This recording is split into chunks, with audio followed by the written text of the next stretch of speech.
My daughter smiled as she signed the admission papers. Then she handed the nurse my suitcase and said, "Dad, this is where you'll be happier."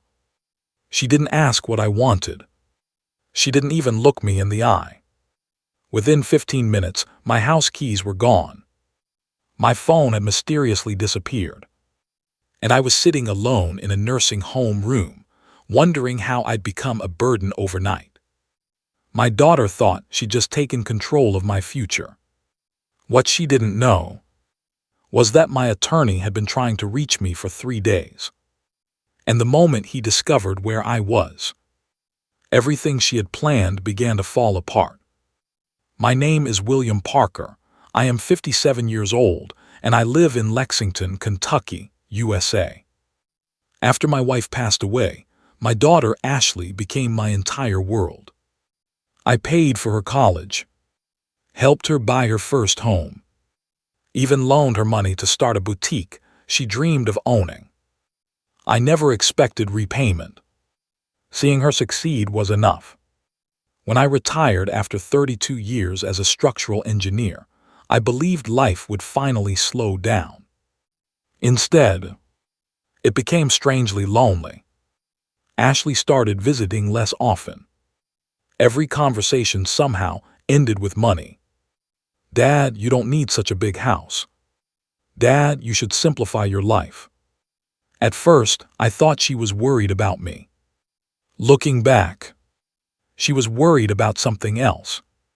A week before Christmas, Ashley invited me to lunch. She said she'd found a wonderful senior living community where I could make friends. I politely declined. I was healthy. I drove myself everywhere, played golf twice a week, volunteered at the local library. I wasn't ready to leave my home. She smiled, but I could tell she wasn't happy. 3 days later, she showed up unexpectedly with her husband. They insisted I needed a medical evaluation after I'd forgotten to pay one utility bill. The truth, the payment had already been scheduled automatically. It simply hadn't posted yet. By the afternoon, they had convinced a doctor that I was under stress and needed short-term observation. Before I fully understood what was happening, I was being checked into a nursing home. The first evening, I asked the receptionist for my cell phone. She frowned. "Your daughter said she'd keep it safe for you." Then I asked for my house keys. Same answer. Something didn't feel right. The next morning, the facility administrator knocked on my door. "Mr. Parker," she said quietly, "there's an attorney here asking for you." It was David Reynolds, the lawyer who had managed my estate planning for nearly 10 years. The moment he sat down, he asked one question. "Did you agree to be admitted here?" I answered honestly, "No." His expression changed immediately. David explained he'd been trying to reach me because Ashley had recently requested copies of my trust documents. She claimed I wanted to transfer my home into her name immediately. That request had seemed unusual, so he refused without speaking to me first.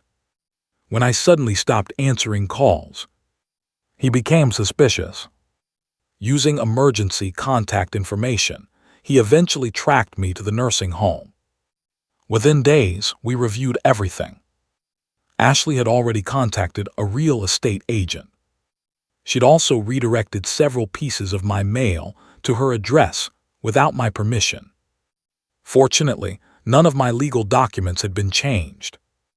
The trust I created years earlier required my direct written approval for every major decision. There were safeguards for exactly this kind of situation. David helped me return home.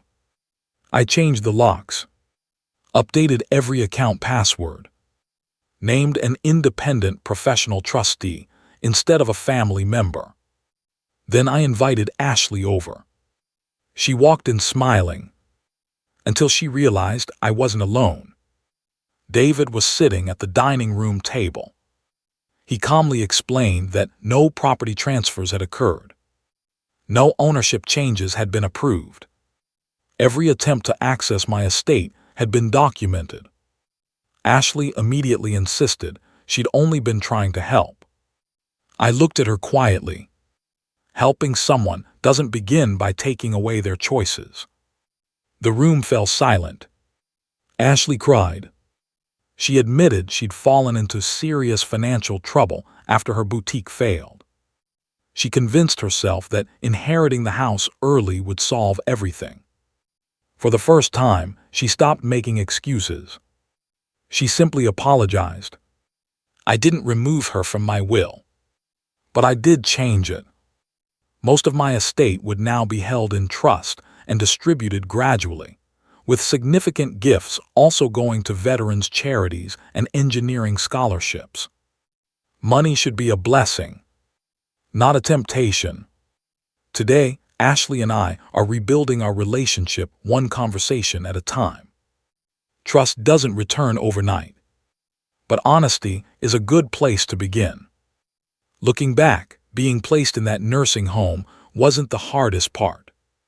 The hardest part was realizing that the person I'd spent my life protecting had forgotten to protect me. Because the day my daughter left me in a nursing home, she thought she was taking control of my future. She never imagined my lawyer was already on his way.